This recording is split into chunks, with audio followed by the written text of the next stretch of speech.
So the next session is Artists and Preservers in Conversation. And yes, just like to invite everybody up. We have 4 people, 1, 2, 3, 4. So I'll just begin with an introduction for each speaker. So closest to me, we have Oscar Raby, who is the creative director of virtual reality studio VRTOV. Did I get it right? Director of VR experiences Ascent, The Turning Forest, Easter Rising, Voices of a Rebel, and A Thin Black Line. It's a Melbourne-based studio. VRTOV specialises in real-time interactive storytelling in VR. Next, I have Dr. Troy Innocent, who is an artist, academic, designer and educator.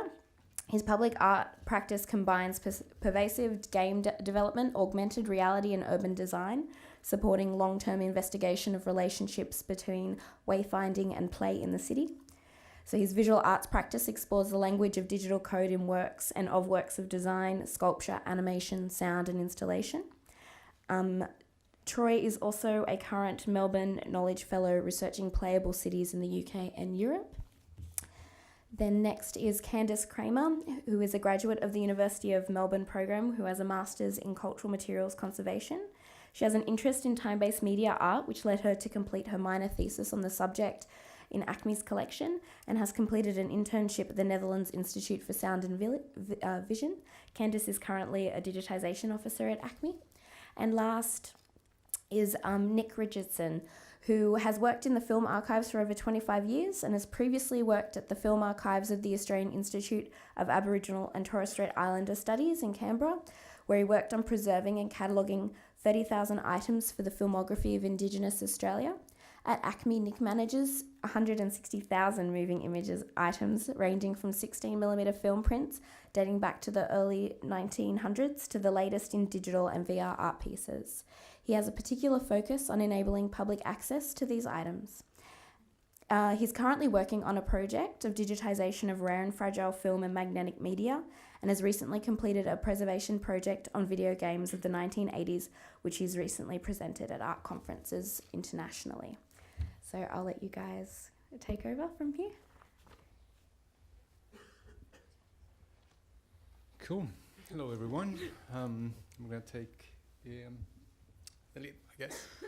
So I'm Oscar Raby, creative director at VRTOV, a VR production studio based in ACMI here in Melbourne, Australia, named after the filmmaker Ziga Vertov. And that nod is back when he was making those films in Russia.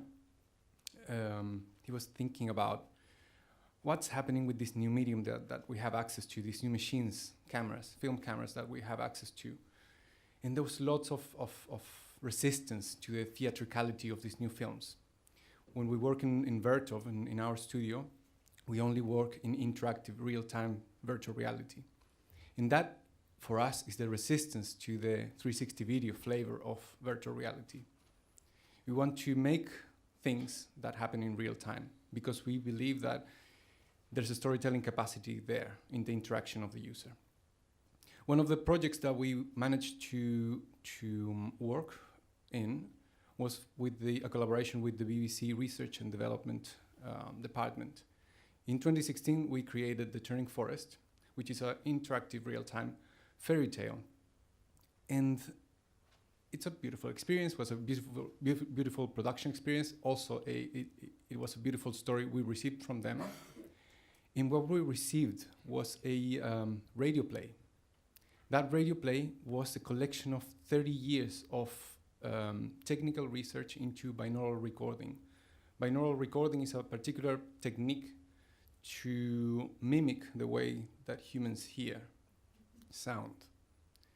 But that was papers over 30 years, for almost 40 years actually, academic papers.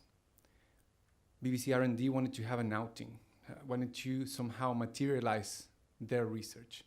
They reached out to us after having a few very entertaining conversations about what shall we do together. And we came up with The Turning Forest as an interactive VR experience that would translate or transpose what was happening in that radio play and all the academic research behind it into an interactive piece. After just short of a year of production, we turned that linear piece into an interactive piece. And there was something that gelled there. So in our conversation, the conversation that we're having in this room today, this somehow is the amber. We need to, sorry, I'm just getting a sign here. This is the amber that is freezing the state of that conversation, of the academic research and our approach to do things. Can we move to the next one, please?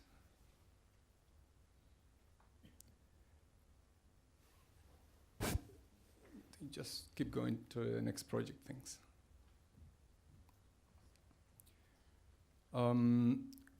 In parallel to that work with the with BBC R&D, we created. Sorry, okay. I'm going to talk about the work that took me from a visual artist that worked in space and things on walls onto VR, and it was a particular story that I was carrying with me for years. I was born in Chile. I moved to Australia in 2009. And I just got blind screen here. Thank you. In 2013, I moved from doing physical performance and painting things that would be hung on walls to interactive VR, creating an interactive experience called Ascent, which is my interpretation of the conversation that I had for years with my father, being an army officer and part of the military dictatorship in Chile. I had not established a position. I didn't have the critical distance that a journalist can have. I was very close to it. So I had lots of questions and unfinished thoughts, unanswered questions that I could not completely answer. Because of that, background, because of that background in my artistic intent, interactive VR was very appropriate. I wanted to bring the user into my world of questions, into my world of unanswered questions and unfinished thoughts. Ascent was the representation of that. And again, it was the translation of years of a long conversation with my father. And it's not by any means a forensic analysis of what happened. And sorry, to make it very clear, what happened is that my father was a witness to a mass execution. And that marked his life and marked the life of my whole family. When I created Ascent, the idea was to take you there, but not just to explain that event, but to bring you into the conversation that I had with my father for over 20 years. That project was the basis of another collaboration with the BBC. If we can jump to the next project, please. Called Easter Rising, The Voice of a Rebel.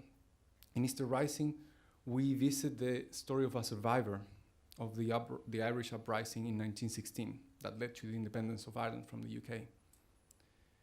Again, we had access to factual content, an actual tape recording made in the 70s. But we didn't want just to make a forensic analysis of what happens, a sequence of events. We wanted to make you be part of it by going through the paces and going through the actions that this survivor went through. I think that when you do that, when you make a user interact with story, and I'm going to put a post-it on this on the side in Spanish, because I want to touch on that I think about translation and how that kind of gels a cultural moment in time. In Spanish, which is my native tongue, history and story is the same word, it's historia. The only difference is that historia with a small h is the one that you would tell, like a tale. The capital H, historia, would be the one that's written. And when you need to make the clarification verbally, not written, you would have to say that history is written by someone. So that's history, right? You would do some sort of emphasis to claim that that's to differentiate that is the big H, history. When you make the user be participant and be part, an active part, a deciding part of history or the story, I think that there's an access, like a different door to understanding what the character went through, what the setting is about, what the sequence of events entails. So in Easter Rising, we put that to practice yet again. To some degree of success, we're happy with the project, but what I'm saying here, again, in this conversation, in this framework, is that to be able to claim the depth of tropes and language that filmmaking, which is an industry and a language next door to virtual reality, we need to be allowed 100-something year, 120 years plus of language making.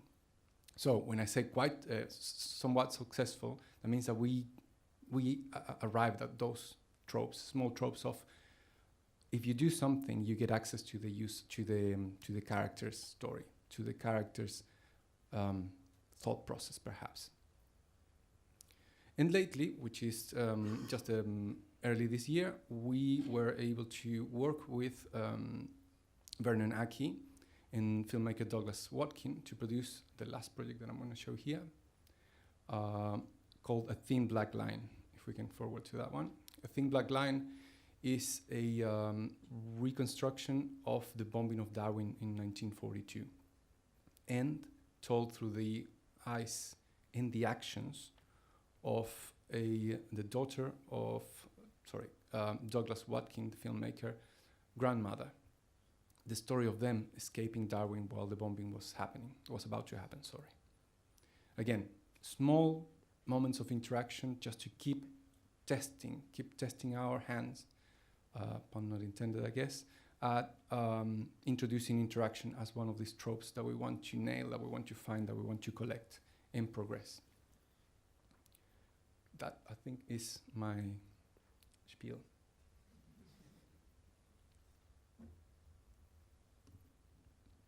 Troy. Okay, yeah, so my name, I'm Troy Innocent, and I'll be talking about, well, this work's from 1995, so work that's quite old, relative to the practice that I'm engaged with now. And I'm not going to talk at length about the ideas so much in these works, but to connect them to the discussion today about kind of the life that these works had and could have, and still in terms of them as concepts, as kind of performances and moments in time. So all 5 artworks are dead. They're sitting on, I have an extensive archive, but it's a dead archive. So there's objects, there's lots of discs, there's lots of backups and things, but a lot of the systems that would need to run these artworks, I don't have access to and when I wanted to go back into these works, I don't have access to software such as Macromedia Director, which is an obsolete system to be able to kind of reenact them.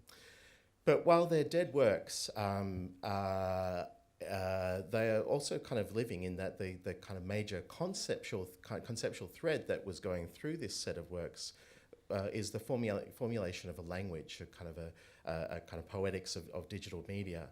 So each of these artworks was an experiment in formulating this language, and that language is still living in my practice. And so it's a kind of ongoing process of looking at how you situate kind of experimental forms of communication in a diverse range of different media platforms. So the first one that's up right now was a virtual band created in collaboration with Melbourne-based musician Ollie Olsen. And so the idea here was to create this kind of set of identities, this personalities around electronic music, and to facilitate interaction with that music. You can see at the top some really poor video documentation shot on Hi8 that I'll describe to you because it describes the process of interaction. It was essentially a 4-player video game arcade situation that allowed you to perform 4 tracks of the music of the Shaolin Wooden Men. SWM stands for Shaolin Wooden Men. And so it was an experiment in digital kind of interactive music. But it also developed this visual language, this kind of iconographic language that was used in later works to look at ideas around synesthesia, around kind of multimodal communication and so on. So the next slide. shows one of those works. This is a work called Iconica that explored this in depth. So while this work, again, existed on CD-ROM, it existed as a dual screen installation. The core idea in this work, you can see in the image here, where the coded language was connected to an artificial life model. So the actual work itself was generative. So it wasn't a kind of fixed kind of set of musical components like the previous work. It was a kind of living world. And so while that world now is dormant, the code still exists, this kind of idea of it still exists. And that idea is to look at the connections between the processes abundant in life in connection with language. So how we can look at language as a living process, and how that is enacted in digital environments. So in Iconica, we have this kind of artificial world made of language, which evolved and grew over it was a persistent world. It evolved and grew over weeks and months, and asked people to kind of learn this set of symbols and so forth to communicate with the entities and life forms in that world. So it was also asked people to kind of play with it in a very particular way. You had to learn the language of the world to be able to participate in that world. And in the next work, Life Signs, which we'll be talking about today, it's in the ACMI's collection. It took this idea and instead of kind of giving a prescribed preset of symbols, a predetermined set of symbols rather, the symbols were generated by a system. So you had instances of language. So there was a set of words that were embodied in the world, and then the system would constantly generate different three-dimensional glyphs to represent those words. And so the kind of participation, the interaction over for example, a 3-month installation of the work was about these things having a life and these meanings evolving in that space through multiple kind of players, multiple people participating in this. And when I say participating, it was presented as a game. So it used a game engine, and it used the kind of mode of play. In this case, a mix of play that we have with that you experience with. Three-dimensional game environments, so you're kind of flying through a space, you're encountering objects, you're interacting with those objects, but also the kind of language of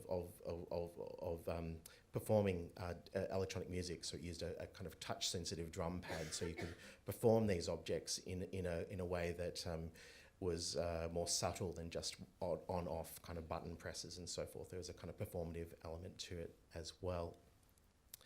And in the next work that we're kind of looking at, this took some of those ideas and put them into a physical space. This was a kind of is a sculpture garden that was made of a set of totems that also spoke to one another using a collective language, language of color and symbols and forms and so forth. But allowed people to play with that via a now obsolete iPhone app. And so this is when the iPhone first appeared in Australia, and it was, we've got this great platform for interactive art. And so in this case, this iPhone app allowed you to perform the sculptures in the garden itself. So a collective experience of a number of people, each playing one of these totems in a similar way that you might play a glyph in Life Signs to enact its sound, its color, its kind of movement and so forth. But through in a networked environment, so all of the sculptures spoke to one another, and the patterns of light and sound moved through the garden. That garden still exists, but you can't play it in the way that you could when it was first kind of launched. I think there's one more example, which is this is an image from Life Signs that shows that interaction. So. Work I didn't talk about was, but I might just kind of mention that kind of precedes this, was a work called Ideon, because Candace mentioned it during the week. And the interesting thing about that work, this actually predates all of the works I just showed, it was 1994, is that I created it to emulate VR. So it was a kind of a VR work that ran on CD-ROM. So it wasn't actually in VR because the VR systems that were around then was completely impossible to afford and so forth for an artist, unless you're connected to a research lab or a university, which wasn't at the time. So it was really interesting. And the reason I mention this is that I was emulating VR in that artwork on a CD-ROM, which you now can't play. So if you want to play it, you'd have to emulate Macromedia Director. And so there's this kind of complex layering of levels of interpretation. And I think that's really interesting in terms of how these things work, and coming back to this idea of language, this idea of the concept and the performance of the work being primary to myself. That is what's really interesting about these processes of restoration and reinterpretation and perhaps remaking of artworks is how that happens, because those artworks, while they're all different different expressions, different ideas, different kind of platforms, seem to have this perhaps make things really hard for myself. Every time I create a new work, I decide to use a new technological platform. Let's see what this can do. But it's about this iterative practice, these kind of testing out possibilities and translating an idea or a concept or a way of thinking about the world to each new platform and looking at it in that way. So I first reached out to Troy whilst writing my minor thesis on time-based media conservation at ACMI. And I wanted to look at life science as a case study for ACMI as our sort of first artwork that we'd pulled out from our archives. So it's from 2004. This is an original image from the installation downstairs when it was first exhibited. So we connected with Troy, and it was a great opportunity to interview Troy and to talk about the work. So when we pulled it out, we realised that it was completely inaccessible, as Troy has sort of mentioned. And we went through the process of trying to work it all out, really. And what we realised is the hardware that originally powered the work was actually missing from the work. So at the time, ACMI had decided not to collect the hardware, thinking that the original master CD-ROMs would be transferable to any machine. So that was our first challenge. And luckily for us, Troy had kept all of the original hardware. So through this interview process, we were able to bring it back to the lab and power them up, which was great. But we did find a few problems with that process. So a heatsink from one of the motherboards had completely dislodged from one of the units. We couldn't remember the password from another unit. What other problems? One didn't turn on One at all. didn't turn on. So having Troy to speak about original artist intent was great, because it's allowed a really great conversation and the start for ACMI to engage in sort of the next stage in process for when that hardware completely dies. So it's still there, and we can still get a scan of it now, but those conversations for future preservation and reinstallation are really critical. Yeah, don't keep computer hardware in a garage. It's not a good archival platform. At least you kept it. Well, and I think the interesting thing for us is we approached this user case as in a traditional conservation fashion. We examined the physical objects, we determined the state of the physical objects, we tested and tagged the computers, we made a disk image of the, at that point, single hard drive that we could get to mount up that would mount the work. So we sort of shored it up in a very safe, traditional fashion, and then we began the work of trying to mount the work in, so it was Windows 2000. We tried to, we established a emulation environment for Windows 2000. In fact, we made one in XP as well, hopeful that it would also work in XP. And we began the process of taking the information from the disk image, putting it into that emulation environment and testing it to see if we could recreate the work. We've had some success. We've learnt a lot more than we've had success. But I think what's been really interesting as part of this journey is what we've really begun to look at as an institution is what is it we are trying to collect here? Are we trying to slavishly recreate the work from 2004 using the same technology? Or are we trying to collect the experience that the work evoked for the user at the time? And maybe we're trying to do both, in fact. So it's been really great to have the artist so available and willing to participate in that. And I think the conversation has very much developed while we still work to preserve the work physically. I think the conversation's progressed to a much more interesting space for us as an organisation is, are we in fact trying to collect something else as well? And Troy mentioned this morning that now that the technology is available to him to produce this work in a VR space, maybe in fact what he wants now is the opportunity as an artist to make the work again with new technology that still allows the user to have the experience, but he's taking advantage of new technology. And where do we sit as an institution in that space? Are we the champion of that? Are we the collaborator in that? And I think that's what's so interesting about new media and potentially, Quentin, as opposed to some of the more traditional single channel moving image preservation that we've done in the past.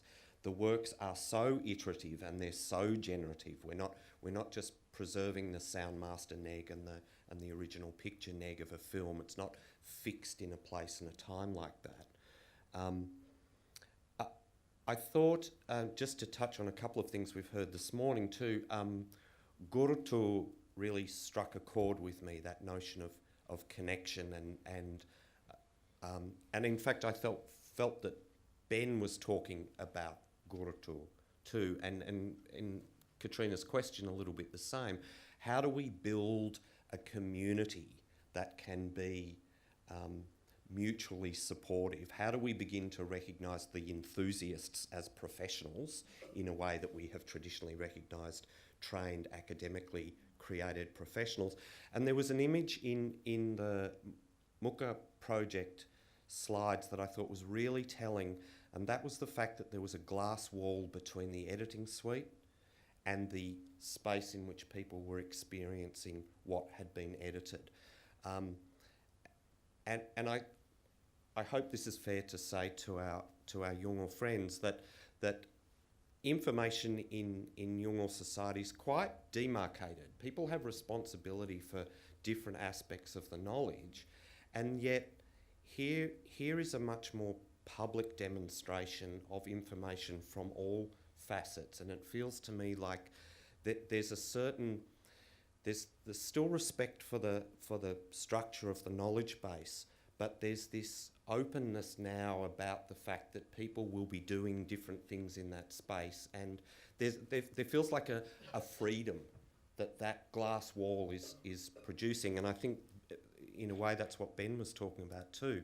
How do we create that glass wall between the institutions and its priesthood, and the enthusiasts who we are misnaming enthusiasts, and then where do we sit as an institution and our role as collaborators with artists? And I think Asti would be really, I do want to have a conversation. I think it would be great if Asti could join us because she's working in that space.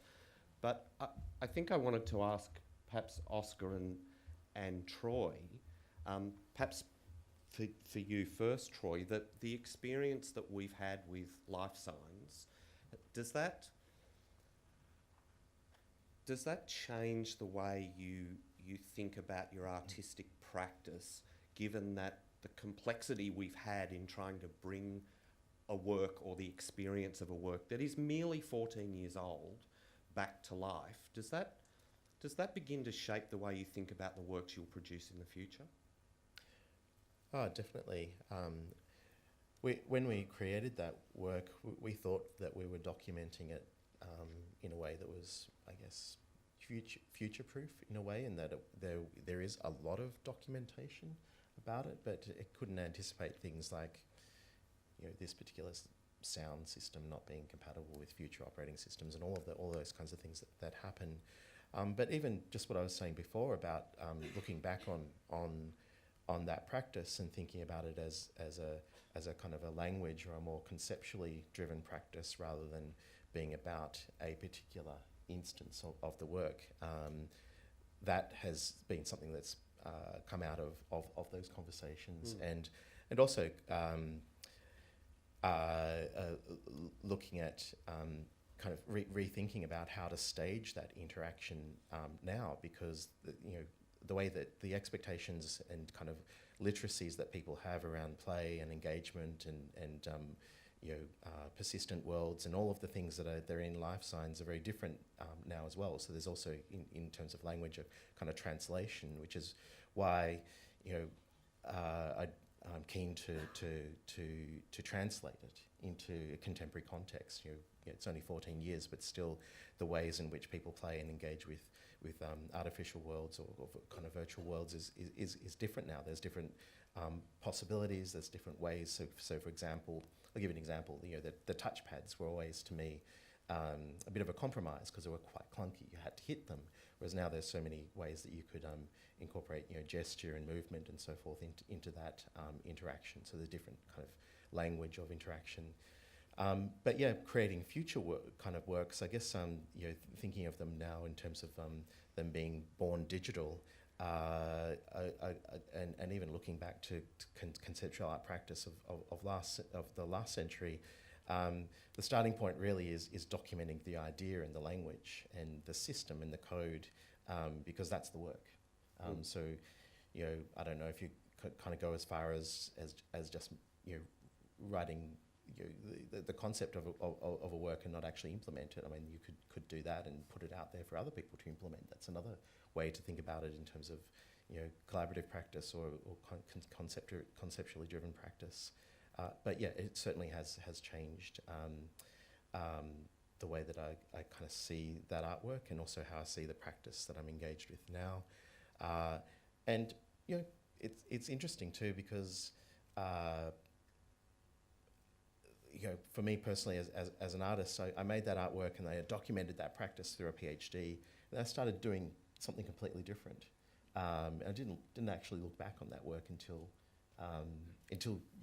this conversation started. So that's also kind of quite interesting from the point of view of its position in relation to what I'm doing now, and kind of looking back on it in that context. How do you think we could best represent life science from 2004 and then new iterations as well? So you're talking about thinking about reinstalling it in a sort of newer way. How can institutions best document that? Because, I mean, they are the same work and yet they're changed. Sure. So kind of a complete reboot would be a major undertaking. So that's not that's something, it's kind of remaking the work. It's not remaking it from scratch, but it certainly is, that's a challenge in terms of resources. So, it's time for the artist. It might be particular technical skills. It's an exciting opportunity, but it needs resources in terms of making that happen, because, kind of that is really, for me, the ideal way to go forward, because you're able to revisit this idea, but also translate the language.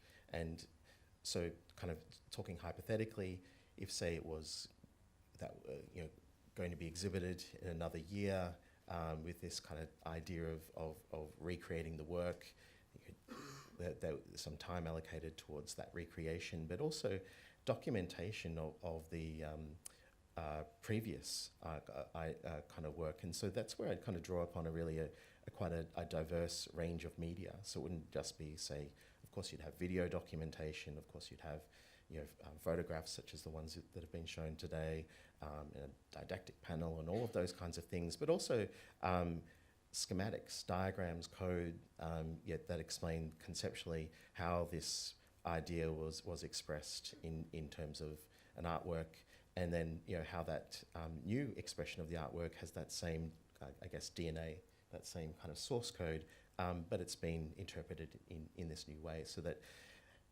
somebody who was coming in to play it would understand that it had this life and it was expressed in this way at this time, but now this same kind of idea, the same kind of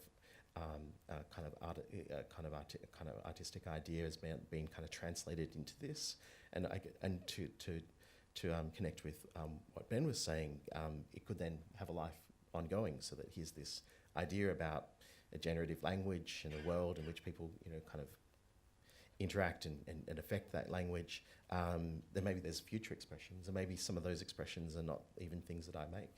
Maybe it's a kind of becomes an idea, a concept that can be remixed and reinterpreted. So there's lots of possibilities, lots of layers. I think that's not an answer that can be properly or even entirely answered by an artist as such, as an artist. When you think like that, when you try to put yourself as an artist into the conversation of how you consider your work should be presented again, you are going from the artist frame of mind to the conservator frame of mind, which is another function, another job, another role, which is kind of what happens when you try to transpose the artistic practice to the business practice, when you try to make the artistic practice a sustainable one. There's something else, some other field of practice, of law, rules, and language. If we present the same work again and you ask that to the artist, it'll be a new piece, even if it has the same title. That if you take it to film narrative or narratives in video and film, that is a series, and you can have a remake, a reboot of a series, and it happens taking into account the time that has passed from episode 1 to episode 2 and whatever is the logical consequence of that.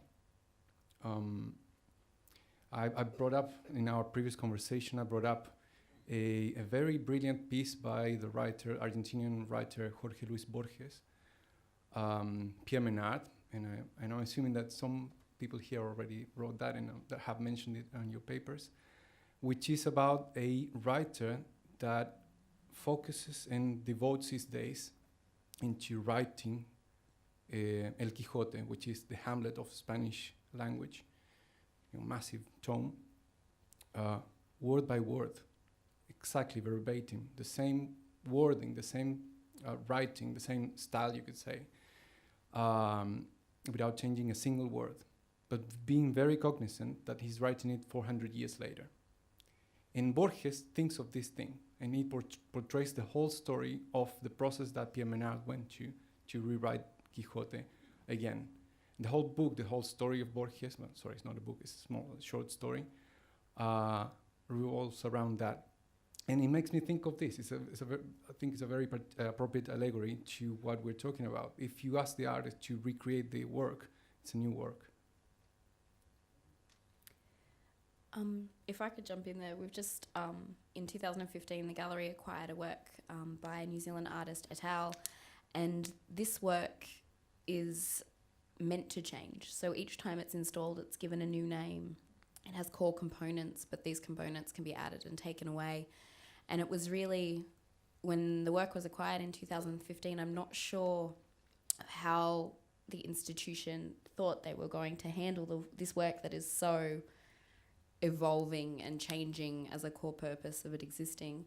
And, that's just sort of one example that, these works are coming in with this purpose that every time it's installed, it's completely new and it's tied to the artist.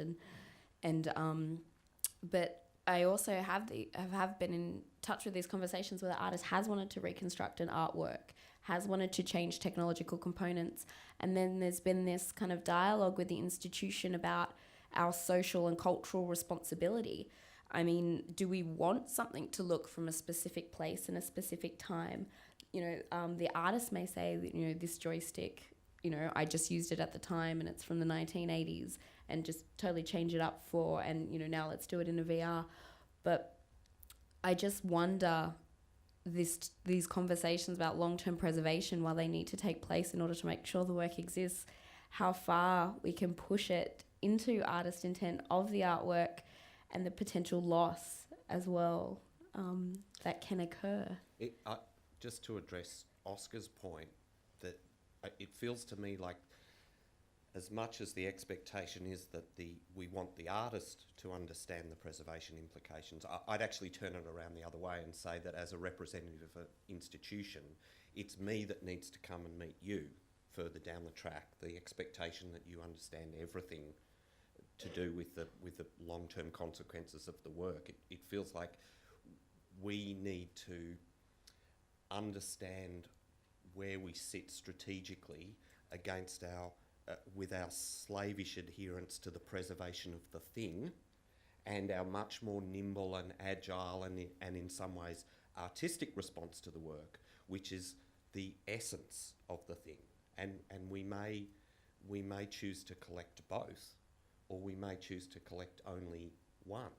So, I mean, life signs, we could continue on the path to try and get that 2004 work running in an emulation environment, and we will succeed with that, won't we? But we could actually turn that on its head and say what's important about that work from 2004 is the in situ documentation we have, which is perfectly satisfactory for research purposes. People can come to our archive, they can understand what the work was, how the work operated, they can see some of the physical equipment that the work used. We've got the artist's expression of what the work was designed to allow people to experience. Maybe our value in this is actually to be working with the artist to produce a new revision of the work, and then we're part of history in that regard as well. Yeah, I guess that's what I was sort of asking, you know, how do we keep the original integrity of that work and also make this new version? How do we as institutions document that and take that forward? We learnt a little bit from, so we worked on a 1980s video game preservation project, and I think Melanie will talk about that today.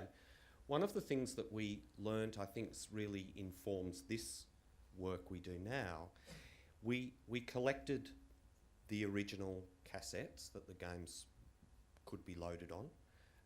We extracted the code from the cassettes. We enabled those games to be played under emulation in a more or less realistic fashion. But what we also found was at least as useful, and in some cases more useful, was people's personal experience of what it was like to play the game. So you can play 1942 under a MAME emulator on your PC or your laptop, or you can play Asteroids on your phone, but it doesn't tell you what it was like to negotiate with your brothers and sisters to get to use the TV in the living room and plug your Commodore 64 in, particularly if Gilligan's Island was on at the same time. You know, so there's a whole relationship to the original work that's not captured in the preservation of the original object. And I think that's where we as an institution see our role much more now, is that conversation with the artist to make sure that the documentation captures both the physical elements of the work, but also what the work's intent was. So in a way, we're beginning to collect two things. And more social memory as well. You've just spoken about that.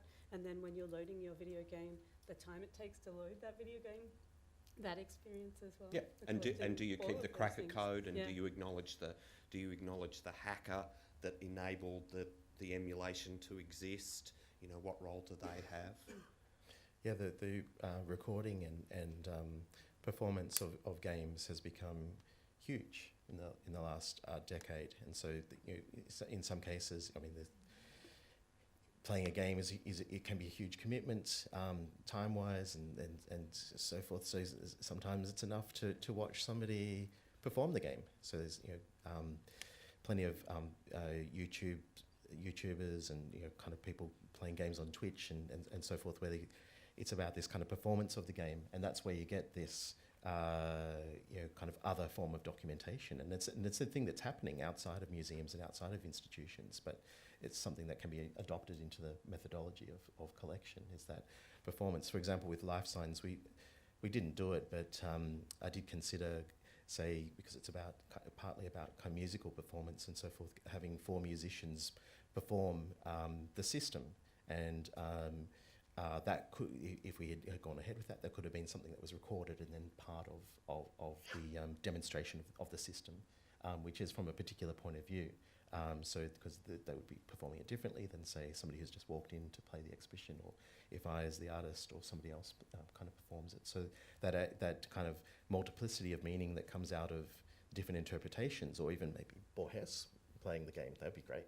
Not possible, but great. Those kinds of things that draw out the complexity of the work, because it's a system, it's a set of codes, it's not a kind of a single entity or an instance. It's a complex world. And that's been our experience with the gameplay recording too. We want the people who wrote the game to demonstrate the gameplay for us, because they will show, the gameplay will elicit a lot of meaning and a lot of conversation from them. But we also want the person off the street to play it, to experience it for the first time. What's that like? What's the engagement with a work for the very first time like? I just wonder, with the last 5 minutes, if we wanted to go to the audience to see if anyone has any questions or comments. Got one at the back.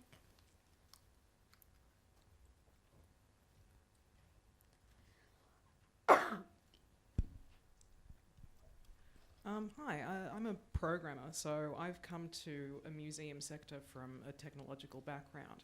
And one thing that you've touched on is obviously the importance of conceptually keeping the concept and preserving that concept.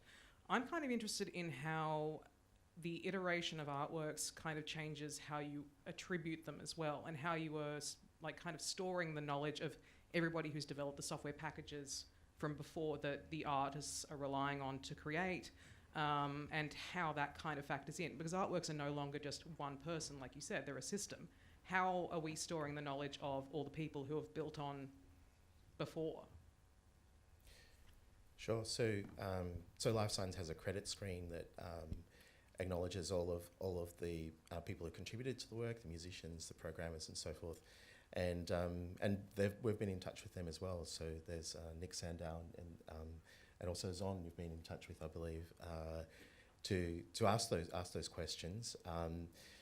But yeah, here we have a problem. It's on the title screen of the artwork, which you only see when the artwork runs. I mean, it's in the documentation as well, but the standard kind of, I guess, gallery style attribution just include, it's just me that's listed, where there's 5 or 6 other people who worked on the project. There's also, like you said, software libraries, renderware, for example.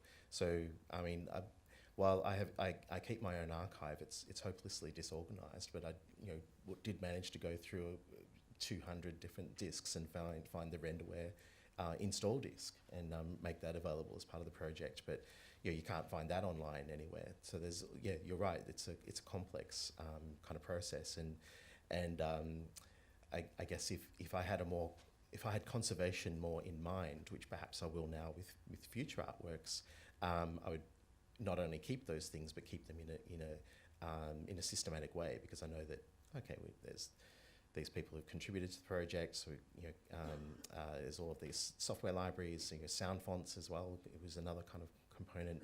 I kept extra sound cards, or bits and pieces, but a lot of them still are incompatible. But yeah, I think in that the core thing here is maybe going back to institutions and saying, well, maybe the way that you attribute and document these is different. So the kind of questions you ask when you collect, so that all of that information is up front. It's not on the title screen of the artwork. It's contained within the core text that goes with the archive. It certainly reflects the questions we ask of the artists, either those that we acquire work from or those that we commission work from. and the relationality of our data has just got, it's ripples on a pond, particularly in the work that Caroline Chung did with us, again, an enthusiast hobbyist who came in and helped us with the games project. We tested the emulation versions under a range of different emulation environments. We documented the emulation platform that we used. We had to keep the connection to that software. Quite where we sit on becoming then the preservation institution for those emulation environments, I think is something we see ourselves as part of a distributed network in that respect. I don't think it can possibly fall to us to preserve all the games and then all the emulation environments that they run on, but we work closely with places like Rhizome in New York and the Internet Archive and Jason Scott, and so our responsibility as a player in that broader distributed network ensures that we at least keep abreast of where those emulation versions might go. And Ben and I were talking the other day about, what happens if Apple pulls the ProRes codec? We just need to be aware of what's happening out there in the environment and be prepared to be nimble enough to move to a new space if and when that new space presents itself. And that's actually a traditional problem. I mean, as archivists, we have been doing that for hundreds of years. We went from papyrus scrolls to paper, and we went from paper to something else, and so it isn't like it's a completely unknown activity. I just think the connections are much greater than they ever used to be. When you say the programmer, you meant a code programmer? Yes. Cool. Because when we produce VR, we make sure that everyone is credited, like has been said now. But I would also think of what's the territory of that, of the crediting, the software. If we think of the artwork as software, then, and we rely on that software being built upon code, we can think of the people that were part of it as the constant, and the people that are the users can be the variables in that code. The moment you inscribe your name as a constant is akin to the moment when the master of the Renaissance studio put the signature on the bottom corner. He becomes a constant, but there are many people behind that. I would say when you're in the studio, at least the way we work, or in a collective, you become that constant, and it's very good to be aware of that when you're part of it. Well, that was a fantastic discussion. Did everyone want to join me in thanking our panelists?